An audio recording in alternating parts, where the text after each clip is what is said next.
comments of two counsel on what should be the standard of proof. For the prosecution, Your Honors, the impeachment proceeding is akin to an administrative disciplinary action. Wherein the penalty is could be removal from office and disqualification. So what should be And the standard? because of that, Your Honors, the standard should be substantial evidence. Substantial evidence. And counsel for the defense. On the part of the defense, Your Honor, it is our humble submission that the proof necessary for conviction in an impeachment case should be proof beyond reasonable doubt. Allow me to explain, Your Honor.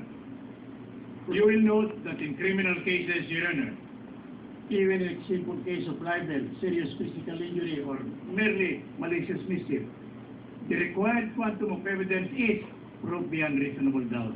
And yet, the penalty may not exceed 6 months, Your Honor. Now, why will there be a lesser quantum of evidence required in cases of conviction in connection with impeachment case, Your Honor, where the penalty is very severe? It is not merely equivalent to reclusion perpetua, it is practically a death sentence, Your Honor. When it speaks of disqualification from public office, that is a perpetual, absolute disqualification. It is not temporary. It is not in the nature of simple disqualification.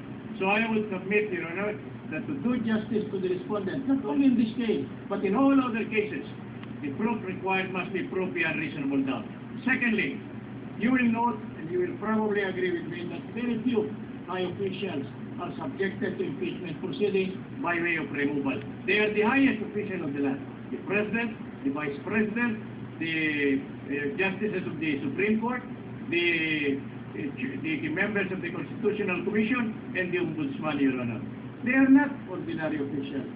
Why will mere substantial evidence be enough to disqualify them from office?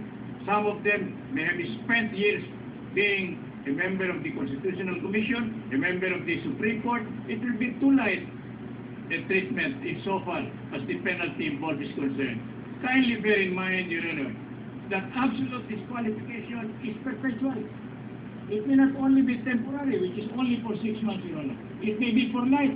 And if it is for life, why will the quantum of evidence be lesser in cases of conviction or prosecution for a mere simple case of estafa, libel, and so on down the line? That is my humble submission, and I believe that we can amplify our arguments in support thereof when so ordered or necessary, Your Honor. Mr. President, considering the polar differences in points of view by the two counsel for both camps, I humbly submit that this matter can only be resolved by this High Court in Calcutta. I so submit. Thank you, Your Honor. And finally, a parting word. As I said, these are proceedings which are both quasi-judicial and quasi-political. In other words, this is a proceeding sui generis in a class of its own. Thank you, Mr. President.